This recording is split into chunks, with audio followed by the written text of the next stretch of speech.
செய்தியை பார்க்கிறோம். திமுக மாவட்ட செயலாளர்கள் கூட்டத்தில் பேசிய முதலமைச்சர் மு.க.ஸ்டாலின் சில உத்தரவுகளையும் அறிவுரைகளையும் வழங்கியிருக்கிறார். ஓய்வறியா சூரியனாக உழைப்போம், 2026லும் நாமே உதிப்போம் என்று மாவட்ட செயலாளர்களிடம் அவர் தெரிவித்திருக்கிறார். இதுகுறித்த கூடுதல் விவரங்களோடு செய்தியாளர் கோகுல் இணைந்திருக்கிறார். அவரிடம் பேசலாம். கோகுல், காணொலி வாயிலாக இந்த மாவட்ட செயலாளர்கள் கூட்டம் என்பது நடைபெறுகிறது. என்னென்ன விஷயங்கள் எல்லாம் முதலமைச்சர் கூறியிருக்கிறார்?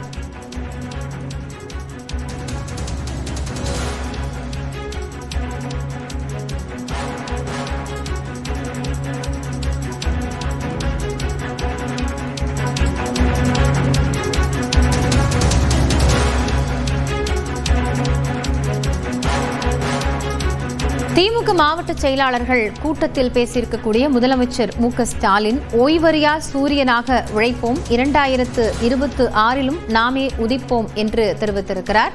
நமது இலக்கு ஒன்றுதான், அது 2026ல் திராவிட மாடல் 2.0 அமைய வேண்டும் என்பதே என்றும் முதலமைச்சர் மு.க.ஸ்டாலின் தெரிவித்திருக்கிறார்.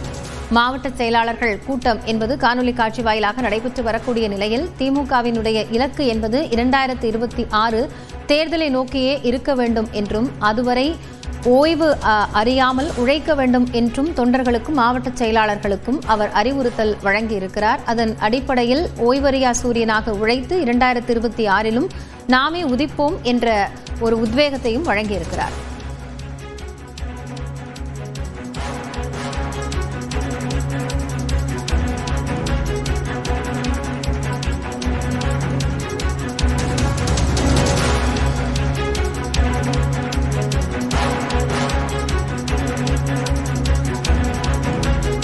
தொடர்ந்து இது குறித்த விவரங்களோடு செய்தியாளர் கோகுல் இணைகிறார். அவரிடம் பேசலாம். கோகுல், இப்போ காணொலி காட்சி வாயிலாக இந்த மாவட்ட செயலாளர்கள் கூட்டம் நடைபெற்றிருக்கிறது. முதலமைச்சர் சில அறிவுரைகள் வழங்கியிருக்கிறார். விவரங்கள்.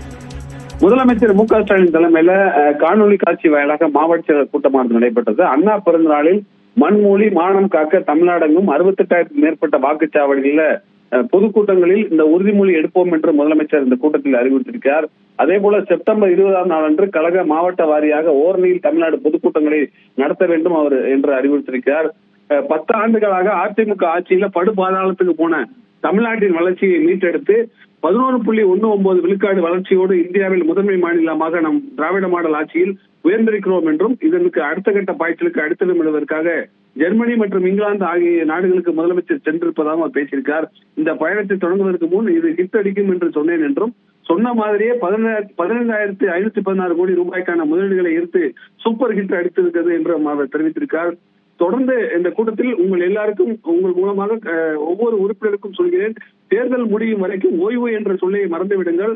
2026ல் நாம் பெறப்போகும் வெற்றி திராவிட முன்னேற்ற கழகத்துக்கான வெற்றி மட்டுமல்ல, ஒட்டுமொத்தமான தமிழ்நாட்டுக்கு வெற்றி என்றும் அவர் குறிப்பிட்டிருக்கார்.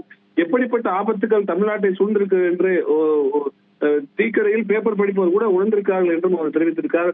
தமிழ்நாட்டின் நலனை பாதுகாக்கும் பாதுகாவலர்களாக ஓரணியில் தமிழ்நாடு இயக்கத்தில் நம்மோடு இணைந்திருக்கும் எல்லாரையும் தேர்தல் வரைக்கும் நம்முடனே இணைத்துக் கொண்டு களப்பணியாற்ற வேண்டும் என்றும், அதற்கான உறுதிமொழியை அந்தந்த கூட்டங்களில் எல்லாரும் எடுக்க வேண்டும் என்றும், முப்பெரும் விழாவில் அனைவரும் ஒரு சேர ஒரே இடத்தில் பார்ப்பதற்காக அவங்களுடன் காத்திருக்கு என்றும், லட்சக்கணக்கான உடன்பிறப்புகள் கரூர் நோக்கி திரண்டு வாருங்கள் என்றும், எல்லோரும் பாதுகாப்பாக வந்து போவதை உறுதி செய்யுங்கள் என்றும், அவர்களுக்கு தேவையான அடிப்படை வசதிகள் அனைத்தும் இருக்க வேண்டும் என்றும் மேற்கு மண்டல தேர்தல் பொறுப்பாளரும் மாவட்ட கழக சேர்மன் செந்தில் பாலாஜி அவர்கள் விழாவுக்கான ஏற்பாடுகளை சிறப்பாக செய்து வருகிறார் என்றும், அனைத்து மாவட்டங்களிலும் செந்தில் பாலாஜிக்கு துணையாக இருக்க வேண்டும் என்றும், 30வது விழா முடிந்த பிறகு செப்டம்பர் 20ஆம் நாள் ஓரணியில் தமிழ்நாடு கூட்டங்களை மாவட்ட வாரியாக நடத்த வேண்டும் என்றும் விவரங்களை வழங்கியமைக்காக